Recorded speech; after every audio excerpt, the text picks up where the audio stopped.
Doctor صاحب یہ پاکستان کے قیام کے بعد بھی کچھ تحریکات یہاں چلی ہیں، مثلا میرا اشارہ تحریک ختم نبوت اور تحریک نظام مصطفیٰ کی طرف ہے، ان تحریکات کی محرکات کی طرف، ان کی تحریک کے فنکشن کی طرف، ان کے اسلوب کی طرف اور اصول طریقہ کار کی طرف اور ان کے نتائج کی طرف آپ کچھ روشنی ڈالیں گے؟ اس سلسلے میں یہ عرض کروں گا کہ جانیں تو قربان ہوئی عوام کی جن کے دل میں اسلام کی لگن تھی اور آن صلی اللہ علیہ وسلم سے ان کو تعلق تھا، اور وہ جانیں قربان ہوئی ان لوگوں کے لیے، مفاد کے لیے، جن کے دل میں سوائے ہوس اقتدار کے کوئی محرک موجود نہیں تھا. اور انہوں نے شہدائے تحریک نظام مصطفیٰ کی لاشوں کے اوپر اپنی قیادت تعمیر کی اور انتہائی مخالفانہ موقف سے سازگاری پیدا کرنے کے لیے جو مذاکرات کیے، اس میں یہ تھا کہ اگر ہمارے مفادات پورے ہوں تو ہم بالکل اس سے دستبردار ہو کے اور وہ اقتدار حاصل کر لیں. اس کا مطلب یہ ہے کہ وہ لاکھوں جانوں کے خلاف اور ان کی خون کی قربانی کے خلاف ایک بہت بڑی سازش کی گئی. وہ اس لیے کی گئی جب کوئی طریقہ کار پیش نظر تھا ہی نہیں، فکری بنیادیں اتنی کھوکھلی ہو گئی تھیں کہ لوگوں کو تو نعرے کے حوالے سے مشتعل کیا جا سکتا تھا اور اپنا فکر جو تھا وہ بنجر تھا جس میں کوئی گارنٹی اس کی نہیں تھی. اور آج بھی مذہبی ذہن اس سوال کا سننا گوارا نہیں کرتا کہ قرآن جو نتائج پیدا کرنا چاہتا ہے ان کے پیدا ہو کے رہنے کی کوئی ضمانت ہے کہ نہیں ہے اس کی، اور یہ سمجھنا نہیں چاہتا اور اس پہ دینی اہمیت بیدار نہیں ہوتی کہ اگر قرآن میں ان تمام پسندیدہ نتائج کے پیدا کرنے کی ضمانت نہ ہو تو معاذ اللہ خدائی کے دعوے شاعرانہ تعلی بن جائیں اور دور ما بعد رسالت میں قرآن وہی نتائج پیدا نہ کرے تو پھر وہ اپنے پیروی کے لیے کوئی ولولہ اپنے متبعین میں پیدا نہیں کر سکتا. یہ احساس علماء کے جن سے مٹ گیا. چند ایک تحریکیں پاکستان کے قیام کے بعد اسلام اور نظام مصطفیٰ کے عنوان سے چلی ہیں. اسی طرح پاکستان کے قیام کے بعد مسلسل تعلیمی اصلاح کے لیے بھی کئی تحریکات مارز وجود میں آئی ہیں. اس چیز میں کیا محرک کار فرما ہے کہ ہم باوجود ہزاروں نعروں کے اور باوجود کوششوں کے اور ہزاروں تحریکوں کی بات کے ہم اس یعنی مطلوبہ تبدیلی نظام تعلیم میں اس کی وجہ یہ ہے نظام تعلیم کی اصلاح کا مسئلہ اس لیے حل نہیں ہو سکا اور کوئی جدوجہد اس میں برابر نہیں ہوئی کہ تعلیم کے مسئلے کو سرے سے متعین کیا ہی نہیں گیا. تعلیم کا مسئلہ یہ ہے کہ کس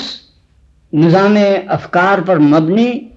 کس نمونہ ثقافت کے حامل معاشرے میں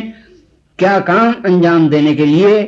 کیسے افراد کیوں کر پیدا کیے جائیں، اور اس جدوجہد کے مضمرات ہیں اساتذہ، طلباء اور نصاب.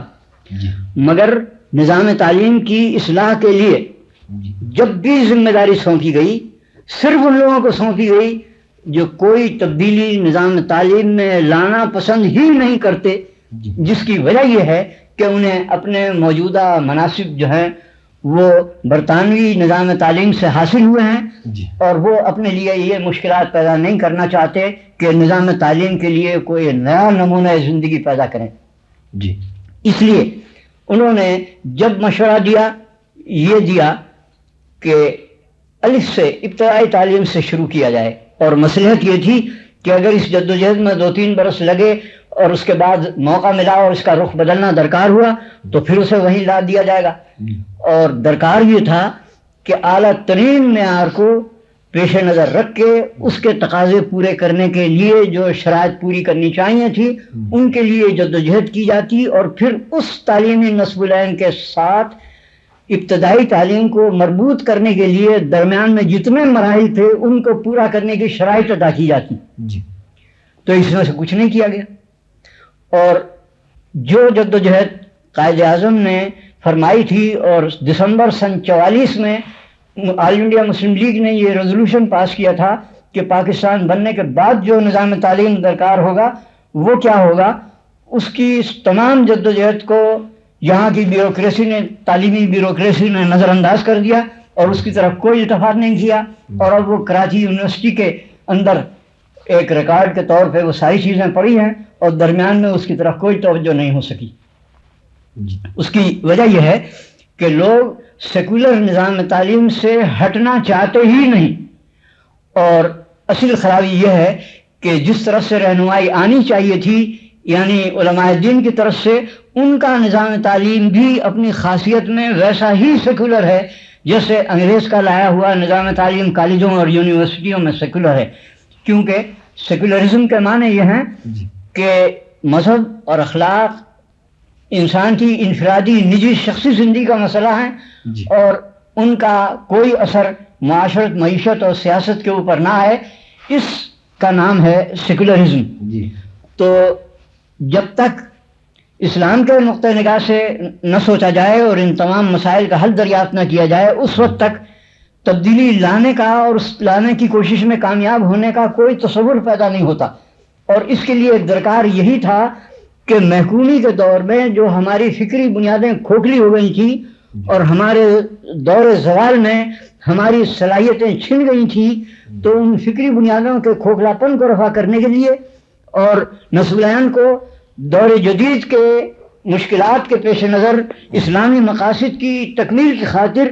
جو ریسرچ اور جو جدوجہد عملاً درکار تھی، اس کے لیے کوئی اہتمام نہیں کیا گیا. اس لیے یہ معلوم ہوتا ہے کہ مغربی پاکستان کے اندر جو تقریباً 800 کے قریب دینی مدارس ہیں، جن پہ 3 کروڑ کے قریب سالانہ روپیہ خرچ ہوتا ہے، اس میں کسی درسگاہ میں قرآن مجید بطور نصاب کے داخل نہیں ہے. اور حدیث کا دورہ فقہی اختلافات کے سلسلے میں جو تضاد ہے اس کی خاطر حدیث کا دورہ کیا جاتا ہے، اور اعتقادی مسائل کے سلسلے میں، جی اور اس سے اختلاف بڑھتا ہے، اور حدیث سے کوئی رہنمائی اس مسئلے پہ نہیں ملتی کہ جن مقاصد کو قرآن مجید پانا چاہتا ہے ان کے حاصل کرنے کی رہنمائی حدیث سے کیا میسر آتی ہے. جس کی وجہ یہ ہے کہ مذہبی ذہن نے حدیث کی طرف توجہ صرف قانون سازی کے تقاضے پورا کرنے کی خاطر کی تھی، اور مسلمانوں کے دور اقتدار میں جو سیاست تھی وہ تو امراء اور سلاطین کے ہاتھ میں تھی، اور علماء کی سیاست صرف مناظرہ بازی اور علمی اختلافات تھے. اس لیے جب مسلمانوں کے ہاتھ سے اقتدار چھنا تو وہ اختلافات باقی رہ گئے فرقہ پرستی کی صورت میں، اور یہی فرقہ پرستی ہمارے 1857 کی جہاد آزادی ہماری ناکامی کا سبب بنی. جی کیونکہ فرقہ پرستی نام ہے بے جان عقائد، مردہ رسوم، فرقہ پرستانہ آرزوؤں اور مفاد پرستانہ گروہ بندیوں کو پیغمبرانہ راہ پرستی سمجھنے کا اور متحد ہونے کو کفر جاننے کا نام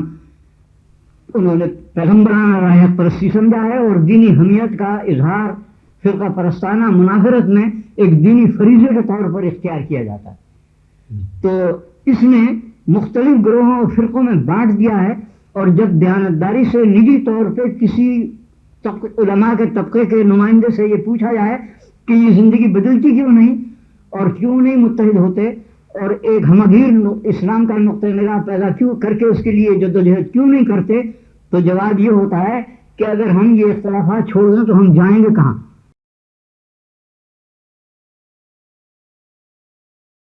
اس وقت جو ہمارا نظام تعلیم ہے اس میں 2 قسموں کے علوم اور فنون پڑھائے جا رہے ہیں. ایک طرف تو دینی علوم پڑھائے جا رہے ہیں جو مکاتب دینی مدارس میں، اور دوسری طرف ہمارے کالجز اور یونیورسٹی میں لادینی علوم یعنی سیکولر سائنسز پڑھائی جا رہی ہیں.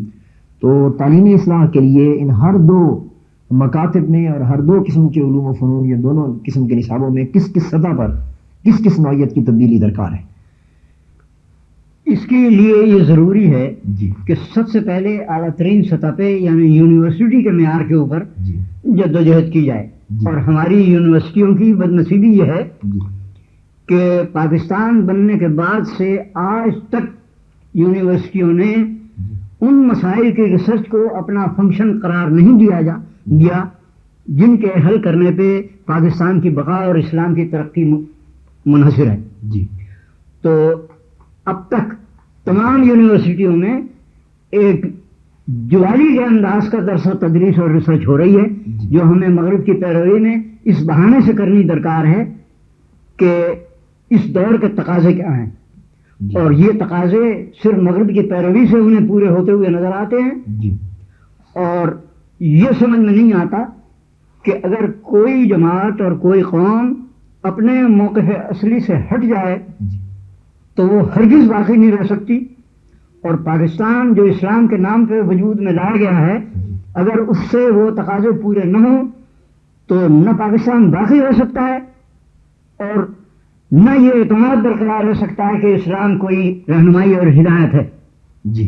اور اس لیے ذہن جو ہے وہ جدید افکار کے ساتھ